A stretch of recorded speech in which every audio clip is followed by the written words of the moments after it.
This is Fan Electric Ghost, and we're live on the air with Barry LaBov. How you doing tonight? I am doing great. How are you? I'm doing fine. Welcome to the Fan Electric Ghost podcast. We want to tell people that we are a featured podcast on the Newsly network. You can see that little icon says "Listen on Newsly," and if you use that coupon code Ghost, you can check that out for 1 month. We will be on Newsly with this episode later tonight, and so you can check that out. We do have your URL www.barrylabove.com, and that will be fully clickable. You don't have to remember that, but it will be up during the show. And we're going to talk today about the primary subject, but we'll probably talk about a lot of other things. Discovering your brand's uniqueness to win hearts and minds and market share is kind of like an overall subject, but we're going to tell your story as well. So once we start with that, the first thing I usually ask a guest is, why do you do what you do and what motivates you? Well, I was prepared for that because I listened to you and I love your podcast. So I've been ready for that. I can sum it all up with one word: inspire. I love to inspire. And that means inspire others with identifying what their talents are.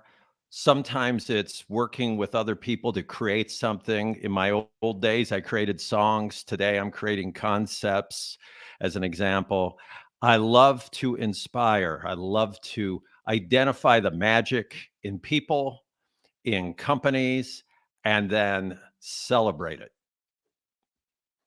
Well, that's a cool process. It seems like it's still rather creative, and being a creative myself, I'm a musician. You can see all my synths behind me, but I'm in my bedroom producer studio. But the idea of creative people, finding other ways to be creative, and is kind of the whole point of this podcast. I've been able to talk to a lot of entrepreneurs and a lot of people who are not just we started talking to just musicians, but then we opened up that like the creative spark is in everybody, whether you're a therapist, life coach, shaman, whatever. And like I find that common thread, and that's what I try to do with the show. So seeing that you're actually trying to lift other people or help other people find their niche, right? Right. And I started out as a musician, and my songs, I want to let you know, sold well under 1 million copies. But I had a band. We backed up John Mellencamp. We had Oh, a song on American Bandstand. I had songs published. I led bands for a couple decades. And what I mm, did was I not only was involved with other people doing lots of creative stuff, just like you do. I've listened to your music. I have my band's music, out there as well. But the other thing is that it, for better or for worse, it's the way I lead my company. I lead my company like it's a rock band. that's probably a good idea. 'Cause I think to be, if you think about the creative spark that you asked, like, why not? Like a lot of musicians, I've always like watching all these films that like Frank Zappa talking about like, why not kind of push it, and why not, like, and he would go and play a solo different every day because he felt like he's like, why should I just you know, restrict myself. So I've always been into like expansion or expansive ideas. And I think like a lot of times we put ourselves in narrow lanes. And if you really start thinking, if you're a creative person, like if you're a musician, like you write your own song, you're kind of already in that mode. Like, why shouldn't I do that? Maybe you don't have that problem where you might, well, maybe you have an issue, but a lot of people don't feel they have a right to put out their own stuff. They feel like they have to copy or they're not good enough. It's that kind of not good enough problem. Well, another thing I think your listeners would relate to as well. I know you would as a musician. A lot of times in a business setting, a family setting, a band setting, there are, let's say you have 5 people in your band. Well, 2 of them write songs and the other 3 you're not allowed to write. You're not really creative, whatever. The really great bands, the really great moments in music history or any type of creative history, but in bands, many times came from people you did not expect. And as an example, if you like the band Queen, everybody thinks Freddie Mercury wrote every song. He No, didn't.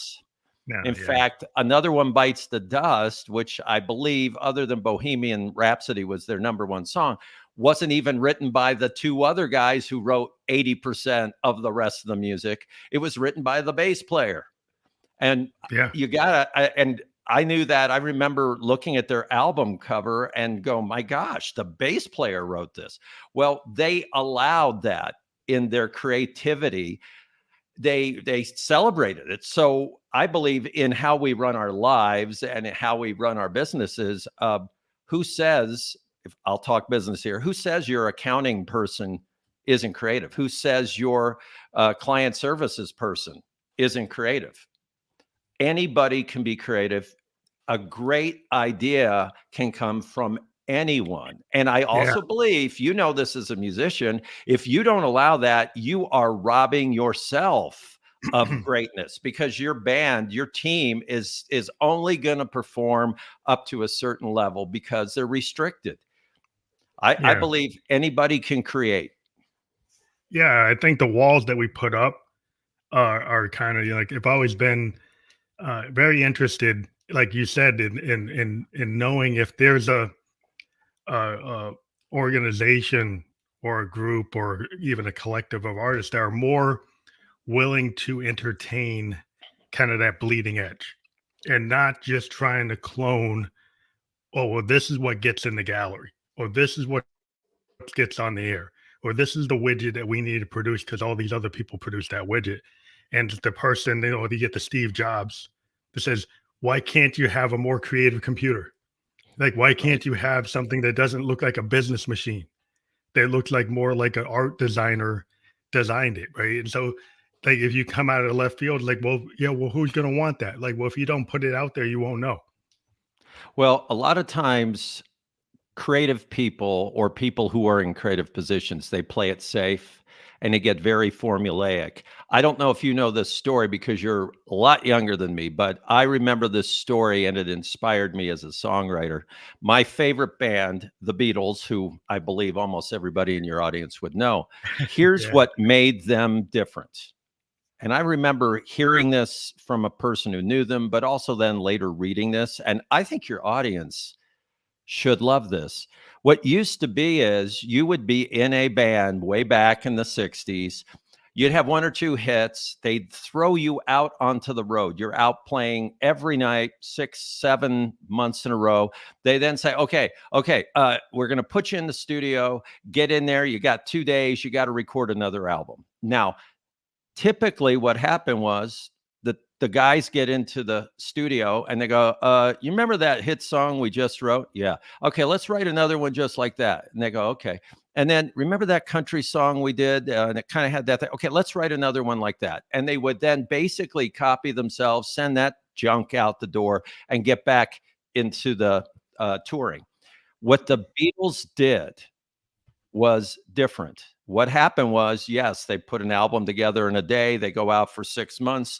They were then forced back into the studio. And what John Lennon did was he said, hey, everybody, before we begin writing, let's listen to the album we just did. And once we're done with listening to it, 40 minutes, then let's figure out, where do we go next? Where do we Mhm. take it next? Instead of how do we regurgitate this thing and shove it out the door. Yeah. I mean, I heard that story and then I saw a documentary with George Martin, and he was talking about how they were listening to Peter Sellers records and how those records use effects and backward tape loops and overdubs in the studio like an instrument. And he kind of mentioned, George Martin was talking about, like, well, I could record a Beatles like they're in Hamburg, right, playing on tour, or we could actually use the studio like a painter layers like Monet. Like, so they came up with the idea, and the Beatles had been listening to Peter Sellers records, so that also was into the concept of being willing to do something that you can't naturally replicate live. If you start looking at Sergeant Pepper's and Abbey Road, there's stuff on there you can't do live, as a 4-piece band because there's all these layers. There's all these effects and things that you can't do. Now, nowadays you can because we got capabilities, but at that time, if you start throwing all that stuff on, you're not going to actually sound like that. The record's going to sound different than the live show, Well, also what was interesting, which is kind of their cool. create yeah, it's really great. Their creativity was so amazing also because they dealt with limitations. So what you just mentioned is right. So on Sergeant Pepper's Lonely Hearts Club Band, that album had orchestra and had so many different effects, but it was recorded on a 4-track. It was 4 different tracks. That's it. So they Yeah, had to not record the band, bounce it down to 1 or 2 tracks. Literally on 1 track, you could have the background singing, you could have the guitar solo, you could have a tambourine, and you could have a kid crying in the background. I mean, you didn't you know can what keep on was going bouncing. on Yeah, there. you can bounce Right. those. Yeah, that was the Yeah. old tech. I used to use tape when I first started before Yep. digital. I was very much into a Tascam 4-tracker that you could Yep. bounce, Yeah. and I Me would too. use I'd have. Yeah. sequencers that had Yeah. 16 tracks coming off a Roland D50, and then Right. bring that down, MIDI 16 tracks off a Roland and put down to one Tascam track, and then bounce another Yeah. layer, and you could layer even on the 4-track if you were using these MIDI instruments that had multiple channels. You could have a lot of stuff, and that was back when like D50s. Um, Right. but uh, but yeah, I mean the idea of if anybody knows what we're talking about, but I'm a synthesis, so I go a little crazy. But Me too. the idea that you can use like, it's a palette. It's like you can layer like a painter. And I've always been in this idea of sound paintings, Mhm. and sound paintings kind of evoke that painter does layers. Well, musicians, you can do layers too, and that's what we've been talking about the last 5 minutes. But the idea that you're not restricted, that part of the thing is restrictions are good. I use Moog synthesizers; they're only monophonic. They're not. They're analog. They're not digital. They can't do samples. It's restricted. That restriction, that limitation actually can breed a lot of creativity because there's only so many things it can do, but there's a lot it can do, but it can't do what a digital synth does. So sometimes your restriction can breed innovation. Right, but you have to allow that because otherwise it's a problem and a hassle. And what you just described is a goal we all have or should have, which is how do we do something great and not allow any of these so-called challenges or restrictions to stop us, and in some cases, allow them to be a springboard to an even better idea. Yeah, because if you're in business and you've got this like really bleeding edge idea, but the problem is no one's ever seen it.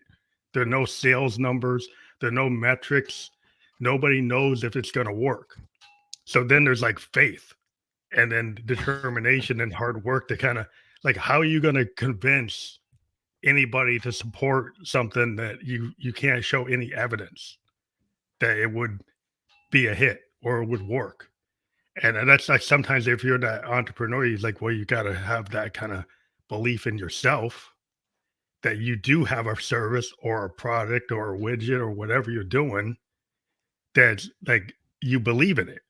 And so, how do you build that in people or help people, sustain that? Yeah, you're right. Well, one thing Steve Jobs did that was bizarre and brilliant, because you just mentioned him a few minutes ago, is he did not look at research in order to determine what he was going to create next.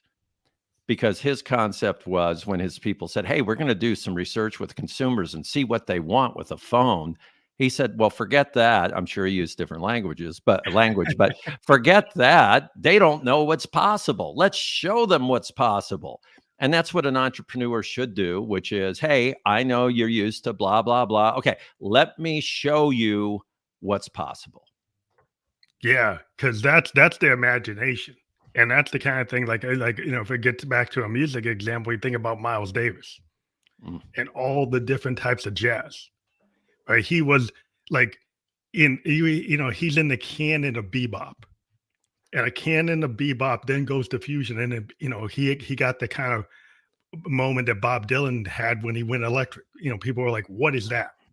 Like what happened to Dylan. They were like, he went Oh, electric, and they were like booing, calling him Yeah. Judas, and people were Mhm. kind of doing the same thing to Miles initially. He's like, "What is that? That's not that jazz is bebop, and what are you doing?"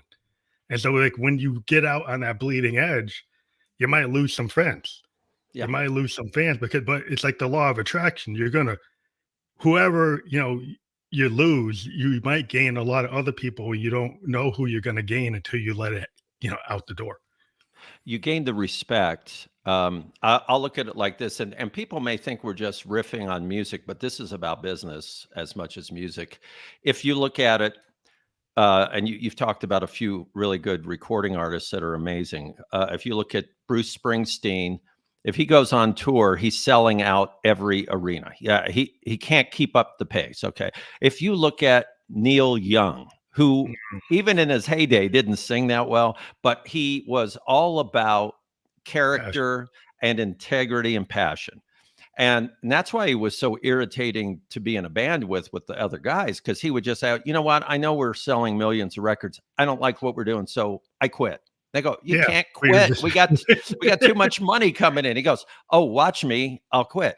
But what's interesting is the people who sell out, the bands who sell out, they're playing tiny little clubs. They're playing the casino with the third backup lead singer for them because the other guys have left. There's not that much integrity, but you Mm, look at those few people who have said, okay, I'm going to do it the way I think is right. I'm going to make some mistakes, but I'm yeah. going to follow my muse or my inspiration, and I'm going to do that. And that's why there are those very, very few and special performers or artists that we follow and we love because they stand up for what they believe in. And by the way, that doesn't mean you think they're always right. You just really admire, like I do, that they do that. You think, okay, this guy or woman has character.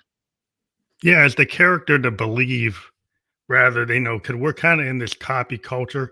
And another example, like if you're out there and you want to be an influencer, and then you say, well, cat videos get 1 million views.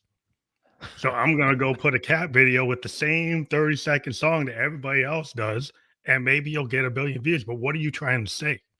Right? You might have just got into the same category of stuff that kind of throwaway, but yeah, you got the views. But is it substantial? Are you actually having an impact? Did you actually say what you wanted to say, or are you just cloning something that everybody's saying? And so the Well, if idea, I think, is like what you're saying with Bruce is like he goes and says what he wants to say. right. And then law of attraction, people come to him because they know he'll do that. Well, if he sold out, after he did his Born in the USA album, which was the biggest thing, and he was a sex idol then too. Everybody, all the women are go, oh my God. His Okay. jeans, What he's in the blue jeans. right, the blue jeans thing. Okay. His very next album was recorded on a cassette recorder pretty much by himself. I mean, Oh, Nebraska. he completely threw out the momentum that he had because his inspiration was, okay, I'm now going to do something very different without my band, and this is what I'm putting out. And the record company had a coronary, You hate that. and he said, that's too bad, but that's what I'm doing. And that's why in the long run, he has his brand, and his brand is incredibly powerful. Well, it's the word, it's the song. It's kind of like Dylan. If you go back to Dylan's, like it's the song, right? Mhm. And it like whatever services the song in the moment of like where that artist's head's at, right? Right. So when he wanted to go electric and he wanted to play with the band, that's where his head's at. He doesn't want to be Arlo Guthrie or Woody Guthrie anymore. He Right. wanted to do something different. So we went that direction because that's what he was feeling. And That's if, right. if Bruce is feeling I want to do a lo-fi singer-songwriter kind of record that really has an emotional impact. And I just want that's where my head's at. That's where I love the fact that you get these artists like Neil, like you said, he would just leave Buffalo Springfield, or just leave Crosby, Stills, Nash and Young. He's like, yeah, I'm just like my boss is just going to turn the other way, and we're not going to finish the tour because like Right. I'm not there. I'm not there. And he's like, to be honest and know when you're not there instead of like phoning it in. Like, if would you really want to see him phone it in, or you want him to really believe in it? Right. You know, the funny thing with Neil Young is most people think after the Woodstock album, because Crosby, Stills, and Nash became famous because, in part, the Woodstock album. They played at Woodstock. I didn't know this. Neil Young was on stage. He played with them, but they weren't called Crosby, Stills, Nash, and Young because Young did not want to be videotaped that day. And he said, I Yeah, I don't want heard. to be videotaped. Keep me away. And they said, yeah, but it'll just be Crosby, Stills, and Nash. And I think he said some choice words like, good, I don't really care. He followed his inspiration. And I think that's what's important. Again, that's what entrepreneurs who are successful do. And by the way, they still make mistakes, but at least they're Yeah. following what they believe in. Well, it's not that it's gonna be perfect. That's I've always been a big believer of like with a happy accident. In my day job, I'm a Oh, yeah. software developer. Yeah. And I don't know how many times iterations when we design, like you don't see all the mistakes. And sometimes those mistakes actually lead to other projects. We might be working on something and we were supposed to do X, but we found Y. And then Y is better than X. So we'll actually put X on the shelf and go with Y. And because we have this ability within like IT that we're always jumping generations and moving really fast and technology is always shifting. So we're more willing to accept that kind of entrepreneurial, creative kind of artist kind of mindset than maybe some other businesses that are kind of stuck in models where, we're trying to create the future.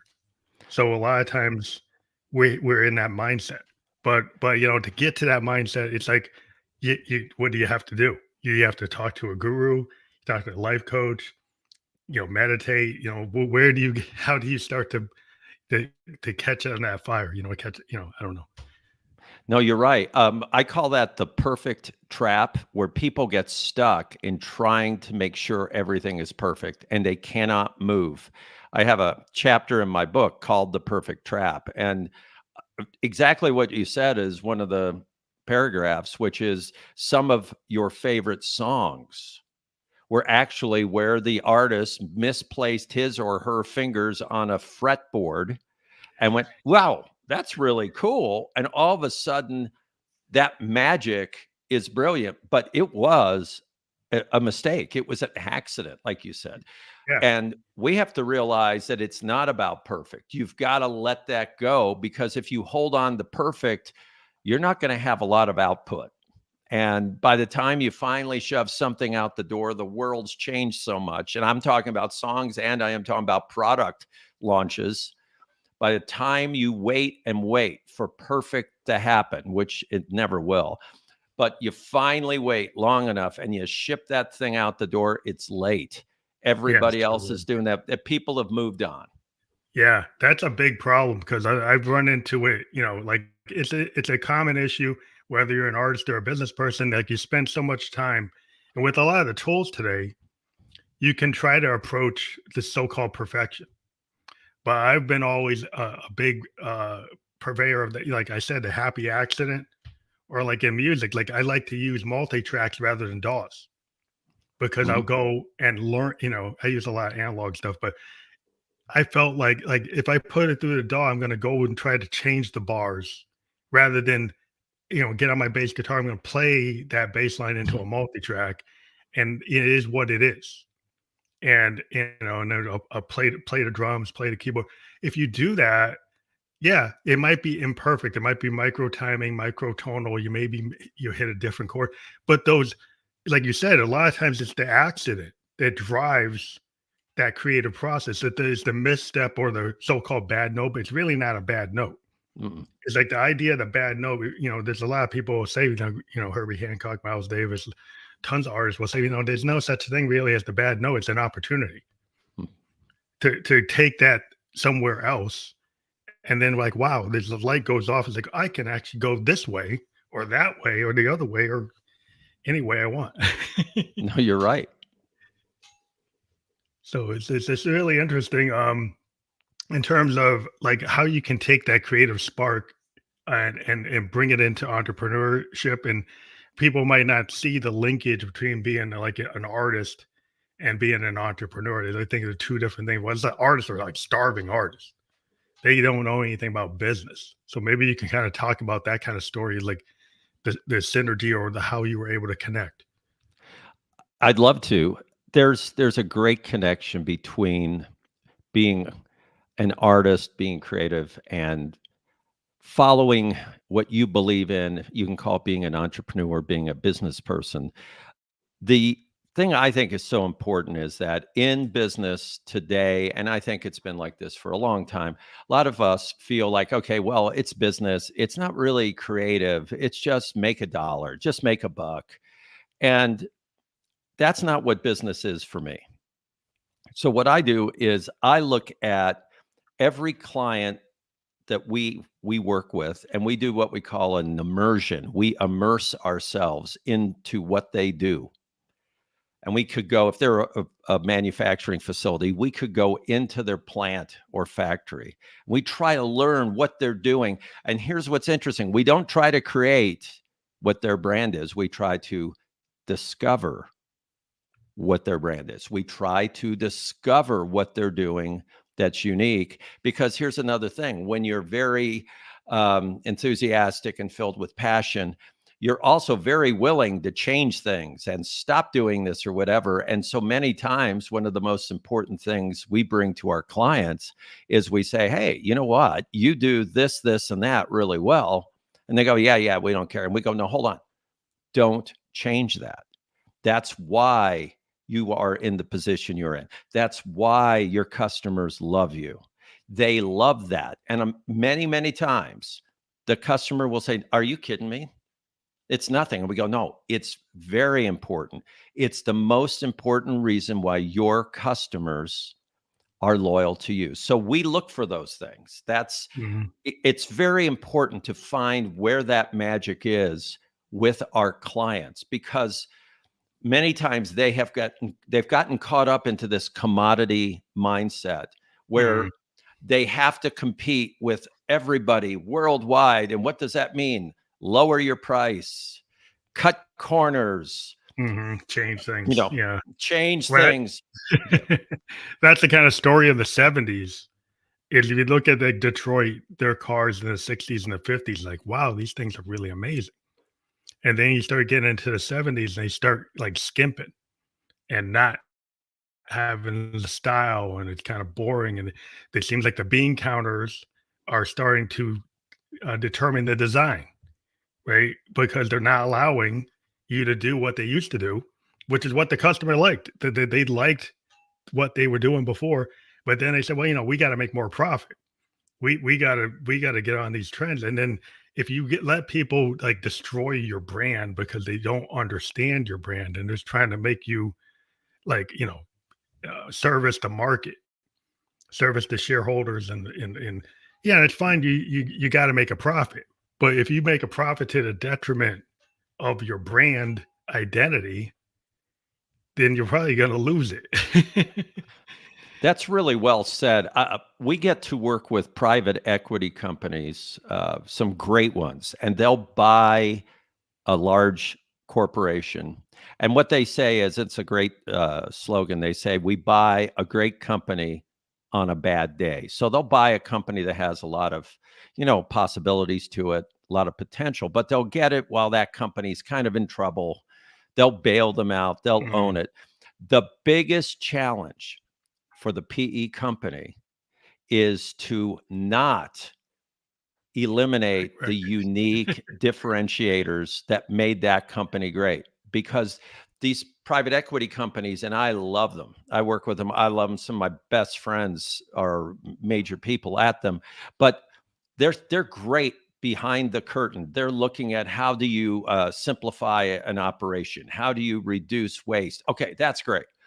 It's all great until you start to infringe on those very, very few unique things that people love about your brand. And when you start to take those away and you start to smooth out some of those rough edges, sharp edges, all of a sudden you've got a commodity. You have something that's no different than anyone else. And the PE company will then look at themselves and go, why'd we buy this thing? It's a dog. Well, Anyway, if that right. happens, it's because you created this dog and it's not what they wanted, but it's easy to do that because we have to understand, and I think this is important, and it's important in business and everything, including music. Differentiation, which is what I focus my life on, is not synonymous with superiority. You mentioned a Mm, Moog. Okay, everybody, that's a synthesizer. Well, there are other synthesizers. I had an ARP Odyssey way back when. I know they oh, still those, have them. yeah, Okay, those are good. you can get into a fight with somebody who owns a Moog if you own an ARP, and you can get into a Oh good yeah, intentioned fight over you can which get a one's big better. fight. Right. And it's the same thing as if you own a Macintosh, if you own a Mac computer versus a PC, you can get into a fight. But the reality is they are different. They have uniqueness. They have certain aspects that appeal to certain groups. Everybody, that is what you want with your brand. You want to have one, two, or three of those. It does not mean that you are superior. It does Yeah, mean you are unique. You are doing it a different way for a particular reason. And guess what? There is an audience that is attracted to that. And you have to hold that sacred. You've got to hold on to that thing like it's dear life. You cannot let go of those one, two, three, or four unique differentiators that you have. yeah. I think what happens is people don't realize they think, why everything's the same, and they don't understand like it's not that it's superior, like you said, but it's the color. It's like the reason Oh, why if you're a musician, you pick different types of guitars for the exactly. tones that they have. I mean, I love the ARP 2600. I love the 2500. There's a Quadra. There's a lot of cool ARPs. They have different colors versus like a Mini Moog or a Model 55. They, the CP3 mixer or whatever, the low pass filter. There's certain things that those instruments, even though they're all analog synths, they have their own character. And Right. when you're trying to have a certain color or tone, it's the same reason why you use a Rickenbacker versus like a Les Paul. There's something Right. you're looking for. You're looking for that tone. It's a guitar, but it has a different tone. So if somebody's just looking at high level, it's all good. It's just a guitar. It doesn't matter. It's like, well, the musician's going to know that there is a difference in the tone. No. It's like if you go to a brand and you buy an ice cream company and everybody bought that ice cream because it was like had a certain taste, and then somebody decides I'm going to mass produce it and change it and say and Right. still have the same label, and they're going to cut the cost. But then when the customer gets it, it's like, but this don't taste like what I like. This is not why I bought this brand. Now it tastes like something that I wasn't really into. And it's like, well, you just because it has the name doesn't mean it's the same thing. It's like you can't wreck that differentiation. If you do, then you lose it. You're right. And I think here's the challenge that's really, really powerful. Let's say you have a brand, you have a company that you're running, or it could be a rock band or whatever, but it's a brand, it's a company, let's say, and it has some uniqueness, and you name those unique attributes. And what you do, and we really work with our clients to do this 100% of the time. Before you promote it to the world, you celebrate it internally with your team so they actually know why we do what we do. Hmm. That helps because today we all know it's hard to retain employees. Hmm. Turnover is very high.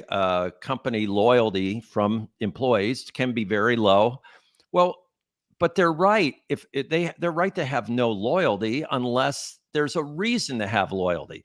Buy-in. A good a You got good to be example, a invested. good you're right, you've got to be. I walked through an ambulance factory. One of our clients owns ambulances and manufactures them, and they're great. And walking through the plant, I met with a young man and I said, "Hey, what do you do?" And he goes, "I plug in wire harnesses." And it was dead silence. And I thought, okay. I go, "What else?" He goes, "I'll tighten a bolt from time to time." And I said, "Okay." And then he added, but I'm going to leave here for 25 cents an hour. I'm going to go down the road. There's a marshmallow factory, and I can start working over there, and I'll make a few more bucks a week. I said, okay. I said, let's think about this. Each ambulance that your company builds, and you have like a dozen of them going down the line right now, will last about 10 years. And he said, yeah, they'll last 10 years or so. Yeah, maybe longer, but 10. Yeah. I said, in that period of time, over 100,000 people will be in that ambulance, whether it's the driver, the EMT techs, patient, or patient's families. And he said, yeah, okay, 100,000. I said, and every year there are 4,000 accidents that ambulances are in as they're going through intersections. And he goes, oh, yeah. I said, okay, you're saving or protecting the lives of about 100,000 people, which with each one of these that your company builds. And he said, well, I never thought I was in the life-saving business. Yeah, wow, they never really got that. Uh, you would have thought that an ambulance company would have had that as a motto, as their kind of company mantra, so to make people want to stay. But maybe people are forgetting, like you're saying, they're not thinking that the person's anything other than a number on the assembly line, like a widget coming off the assembly line. If you're not invested and you don't really think out like with the big picture of like where's your product going, who's using it, is it important, am I important? If you don't think you're really important, then you probably could just leave, because it's like, Right. well, I'm just replaceable, I'm not that critical. And what you said is exactly the point for your audience. It's not that the company is evil and they're trying to destroy these poor people. Not at all. The company leaders are too close to what they're doing. They see it every day. They don't pay attention to it anymore. When they started the company, they had that passion and they said, we've got to save lives and we're doing this and we're adding this in here so that this will be safer. Okay, they're still doing that in many cases, but they've become comfortably numb, let's say. They've Yeah, become yeah, become too numb to it. And what we have to do at my company, I help, again, remember, inspire. I help inspire them to inspire their people by saying, wait a minute, here's why we do these extra steps to make this safe. Here's why we will not let this pass inspection unless it does this, this, and that. And instead of it being a real pain for that poor employee, they're going, hey, I love it. I love it. yeah. So we need to feel that. We need to have a strong understanding of the fact that we have a significance, that what we're doing actually matters, and the company we represent, we work for, we sell, we service, whatever our job is, that company has some real value. Yeah, you have to become an evangelist again for your like original story, which I think some of the companies have forgotten what their story is, and they haven't really been out there, and they've been so turned into Wall Street and the accountants and all those people are in the everybody in the boardrooms making decisions. It's too much of a narrow lane, and it kind of goes back to this idea, like sometimes you need to cross lanes, sometimes you need to kind of open your eyes and then figure out like what are your workers doing? Like can you go take a guided tour of your company Mm, and check all the roles and see what people do and understand what they do, and then start to do the assessment that you're making. Maybe you have to be a consultant to figure that out because the people are too close to it. So you come in and you do help people start to see. It's like when people say, I had somebody on the podcast one time say they went to decide they were going to buy a car. As soon as they decide to buy that car, then on the road they suddenly see that car. right. So they saw that car. That car was there yesterday, but you Mhm. didn't see it. It's only that you got an interest in it now that you see it. So I think a lot of times that happens in companies. People, they don't understand the roles of the people. They don't pay attention to it. Something goes Right. wrong, then they Right. want to talk to the person. Then it's like, well, if you only talk to them when the something going wrong, then they're probably going to walk out the door. Well, one thing to keep in mind, like you said, people the people who are making that product have to understand why they're doing it. And you mentioned a car, just as a great example. People do not distinguish the difference between the brand and the experience that they got when they went into the store or the dealer. So, for instance, somebody wants to go buy a certain type of car, they go to the dealership. And let's say it's a terrible experience. The dealer treats the person terribly and they walk off and they go, okay, that was horrible. What do they say? Well, all too often, everybody, they say, I'll never buy that car. The I'll brand. never say a good thing about that brand. And the people who built that car back in whatever factory or plant, they have nothing to do with Yeah. that person who gave a bad experience. But you know what they do have responsibility for? If they are not making sure that the person who represents them way far away, hundreds of miles away, maybe thousands of miles away at a dealership, if that person at that dealership thinks, hey, I'm just selling stuff, I'm pushing it out the door, who cares? Then that brand has lost customers, sales, market share, and people. They've lost it all. Yeah, it's like the same thing with the CRMs. Like if somebody has an experience with a customer relationship manager and the person doesn't treat them right, and they can't get their problem solved, then the person starts to down the brand. Because every time I go to this brand, I get sent to 5 different people. I never get the answer. I never get it resolved. And they say, "Well, I'm done. I'm out." And it's like it's very important to make sure that your interaction points, like you're saying, whether it's the CRM, it's the salesperson, it's the manager, it's anybody that represents that company in different roles, is like invested in like the passion, the telling the story, like but doing the job. And I'm just not moving a widget. I really believe in it, right? The reason I'm at this dealer because like you think about, if somebody, oh, I'm into it because I love 442s or I love Mustangs or I love this or I Right. love that. They're passionate about it. Like if you go for a higher end brand, then the person probably going to be really telling that story, trying to sell a Ferrari. They're going to be like very passionate about that Ferrari. They're going to tell you everything about it. Lamborghini, the kind of high end brands. Well, you don't have to be a high end brand to be kind of an evangelist. Like somebody on Etsy is probably an evangelist for what they're doing. It's passion. It's handmade, crafted. You know, they're passionate about what they do. They probably respond to their customers.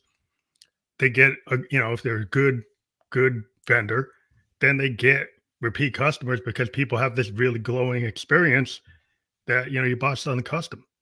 I mean, I buy in custom gear, become an electronic musician, and I buy for a lot of small, unique brands. And the difference is like when they actually call you or send Mm. you a note or send you a card and they handwrite it or they hand like sign that piece of equipment is actually signed by somebody on the line and said like, and I got a card from like a microphone company, and the person that built it signed this card saying they were the person, they had their name.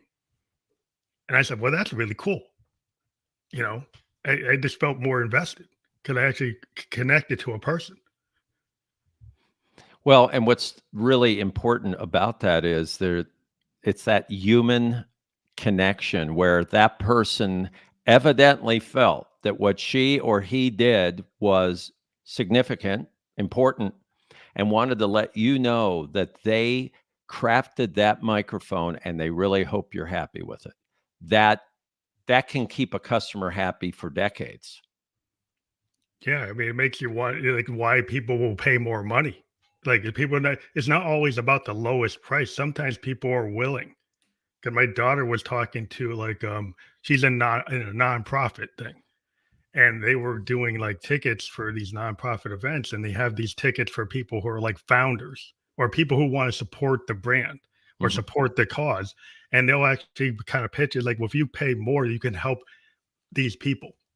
You can help more people. So the higher price you pay for the ticket actually supports more people, helps us do more, and so you can get people to actually give more if you explain yourself, if you connect them to understanding, like, oh, you're going to help this individual, you're going to get this person to their goal. It's about like the communication. of like what's your goal? What are you trying to do?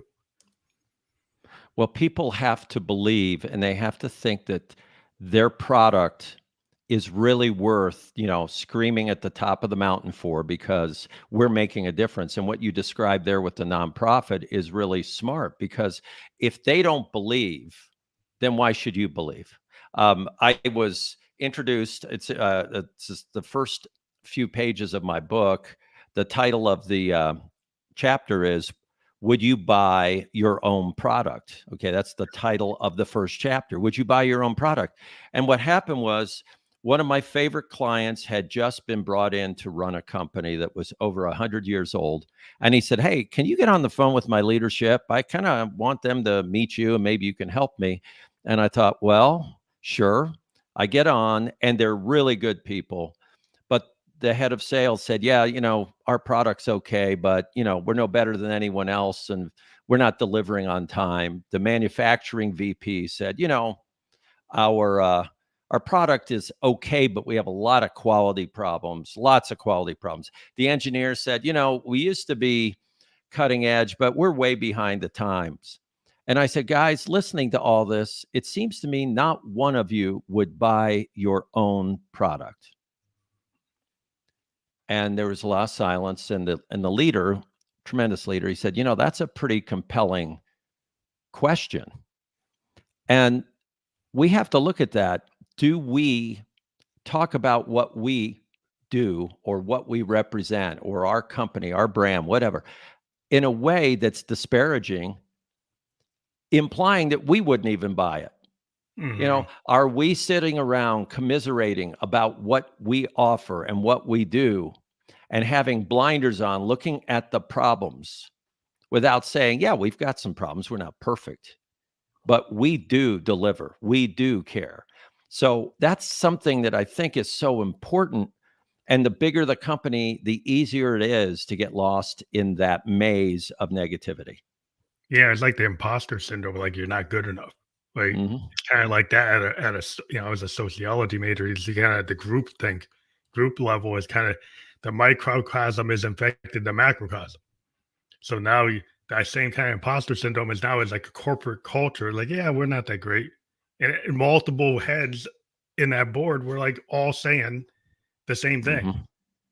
So it's like it wasn't an individual, it was like a group think, it was a group belief, which might not be true, but maybe they've kind of lost kind of the guidance. They've lost their shine, and now they're not. They're kind of stuck in the doldrums. How do you break out of that? Like, well, that's the way it is. It's like, well, yeah, if you're in that, you're not going to get out of it because then you're not going to push. To find where are you doing something that's brilliant? Where are you doing something that, yeah, we do a little boost here and we could make this back to where we were. But if you think, it's not even worth doing it, you're not going to do it. No, you're right. And I think that what's really important, and we cover this in the book, is that yes, we've discussed that differentiation is critical. Your experience that you offer is critical. The people who are part of what you offer are key to ensuring that you're going to continue offering either new innovations or great service or a wonderful experience. That's what we have to do. And I like to look at it as we're awakening or reawakening the leaders of businesses to make them feel more alive, to make them feel like, God, what we're doing actually is, pretty darn good. We're actually helping people. We're actually doing something that's of value. And it's not just profit and loss or return on investment. It's something even more than that. It's really illustrating to the people that are involved with what you produce that you care and that you are dedicated to making a difference in their lives and the lives of all involved with your product and brand. So you're kind of like the life coach for the board of directors. Yeah, I'm kind of the CEO whisperer sometimes because the CEOs can be kind of scary to people, and their employees will go, "Oh boy, I'll tell you, old so and so, he's tough. Oh boy, she's really rough." And they're they're I look at them as humans. They're not these monsters. They're not scary to me. They they have unbelievable pressure coming down on them to perform, to meet the target goal of this amount of profit or market share, whatever it is. It's really hard to do that by yourself, and it's hard to push that chain up a hill. So I try to help them, and I try to have them I try to have them focus their energies on the very few areas, the important areas that they need to really, capitalize on. I'm just wondering, is the trend like a lot of times people think about corporate America and they think, well, well, what are these guys doing? Well, they lay off, they cut the quality, they change the brand, and I don't like it. So there's kind of like a bad connotation where where do you have it where maybe you can give a good some good examples of people not just cutting, but people like reinvesting, people connecting and wanting to hear what the people on the floor could offer, rather than You saying, know, "Well, no, let's cut them out and not have them be involved in the process." I think it's very easy with the way the media portrays business people and leaders and rich CEOs as these evil and incompetent people, okay, which is it's kind of like Dr. Evil from Austin Powers. It's evil and incompetent.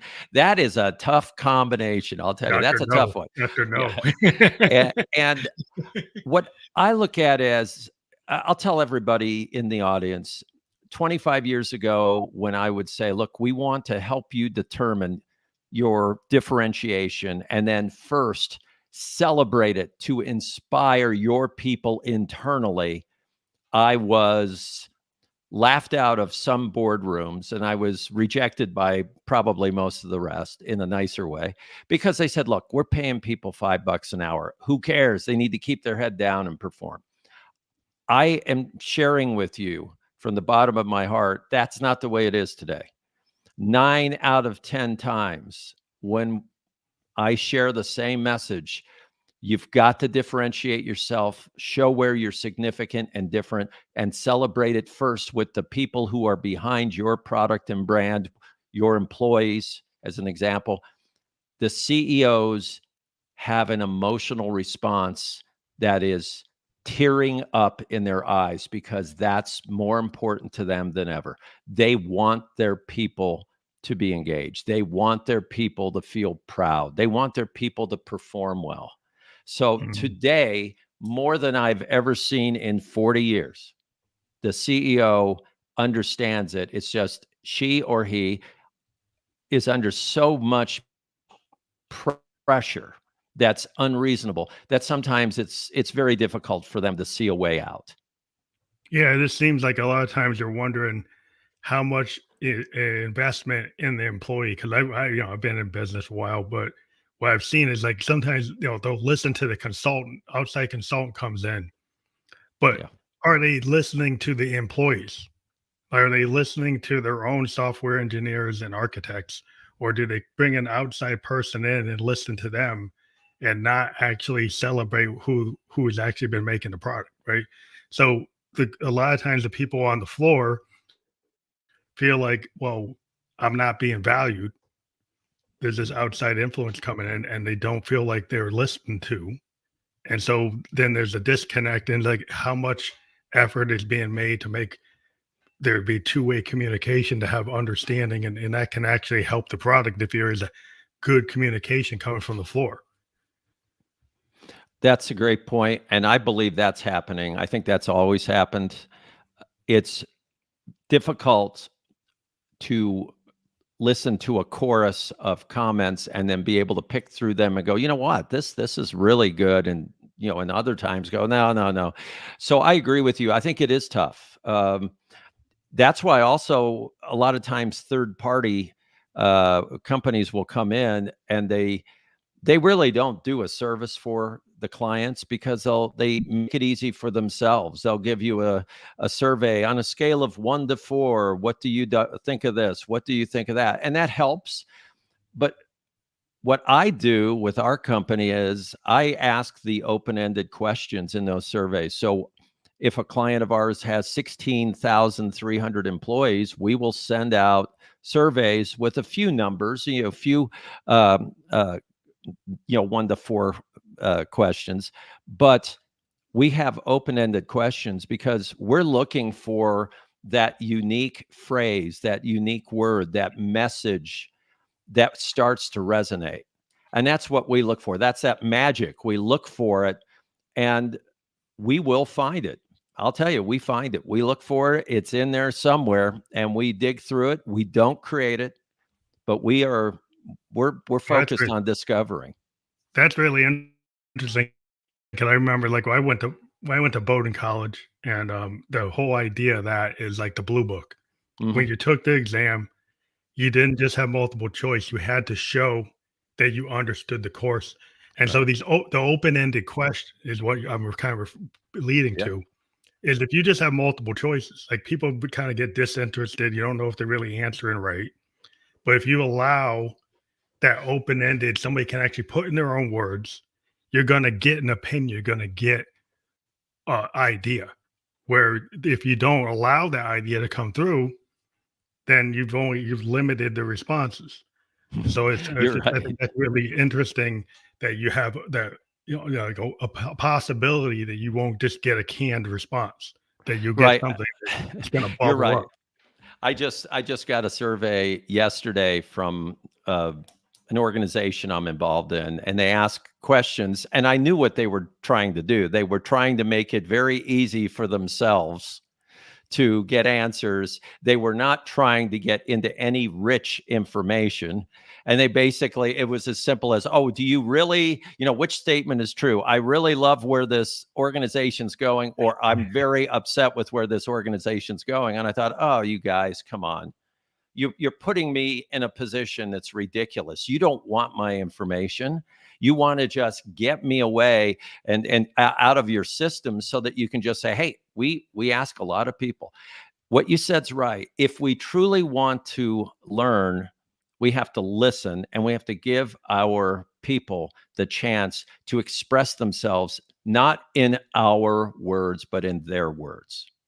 Yeah, because I mean, one of the things being in political science, in any of the you learn how to take surveys. You learned how to do statistics, and you learn, like, if I craft, I was taught how to craft a survey, Yeah, and I can craft that survey to give me what I want. right, So, like, if I could craft all those questions to give me exactly the kind of answers I want, right, or I could be more honest and say, well, let me go look for some things I don't want. May right. want to see what's going to happen, be a real researcher, and actually see what's really out there. Versus, I want to have a specific response because I'm looking to be able to push a certain number that I can go say, oh, look, I proved this point because I'm trying to prove my point. Right. Vulnerability. That's what it's all about. If you want to succeed, you have to be vulnerable. You have to say, look, I hate some of these comments that I'm getting. Oh my gosh, I hate them. But I can learn from it. And you know what? We'll be better for it, but boy, do I hate seeing some of these comments. If you're willing to be that vulnerable, you're going to be successful. Yeah, I think the vulnerability, has always been a core theme. What I've talked about is like, because you feel real, you feel honest, you don't feel like you're just been kind of overly scripted. Like, the reason why I do a live podcast, because I don't want to go and get all the ums out of it. I don't want Right. to go and edit it down, put fancy music, put all these effects, and do all these things. It's like, no, I want to have a real conversation with an individual to get to their point, Right. what they have to offer, because it's like a master class. You're given a master class on what you do. So I'll let you say it. You're right. That's exactly, I couldn't put it any better. I think that's right on target. So one of the things I like to ask people before we let them go, because we always end up being, hitting the hour mark. before we ever expect it is like, are there three things about yourself that people would find like very interesting they wouldn't initially perceive that you can maybe tell the audience? Um, well, one thing I did talk about is my background in music. So I've written hundreds of songs. I've written rock operas. I have a band called Mark, M-A-R-K, Urgent, which is on Spotify and a million other platforms. So there's a lot of songs out there. So that's number one. Number two, I've written a dozen parable books, not terrible with a T, but with parable with a P, that are on business that were very expressive. Number three is when my children were growing up, and this really helped me with my leadership style, I coached them in baseball and basketball. And I was more of a cheerleader than a brilliant strategist out there, but it helped guide the way I work with people and how I could see in those children, this one had this talent, this one had that. We nicknamed each one of the children so that they all had their own identity, and it was positive nicknames, by the way, but they all Mhm. had nicknames. And at the end of each season, whether we won more games or lost more games, it had no bearing. We had a huge celebration, and each child was brought up, and we all talked. All the kids on the team and the coaches talked about what that child did great. And to me, that inspired me to run a business and to also help clients identify what they do so well. Basically, differentiation. Yeah, differentiation. I like the way you came to that, but with that kind of a more positive reinforcement rather than negative reinforcement. Which I think is like everybody thinks they kind of have to lord over people, kind of do the negative thing and like say, "Oh, red mark everything." Right. Like if you have the teacher that red marked you, you probably dread going to the class. Right. But if you had the teacher that inspired you so much that every day you went to the class, you were like you wanted to be in that seat. And when I was going to school, the teachers and professors that made me want to be in the class, I did better Oh, yeah. than the teachers that wanted to show me how much better they were than me. I was like, "Well, you're the professor, so I guess you of course you're gonna know more than me." You're right. You're right. I had a teacher I really liked, but he told me, give up. You can't succeed. But then I had another teacher that said, you know what? You can do anything you put your mind to. And then you have to choose. You got to choose who you listen to. Yeah, it's this cool that when you have people to help, you run into people and you have to learn how to deal with it.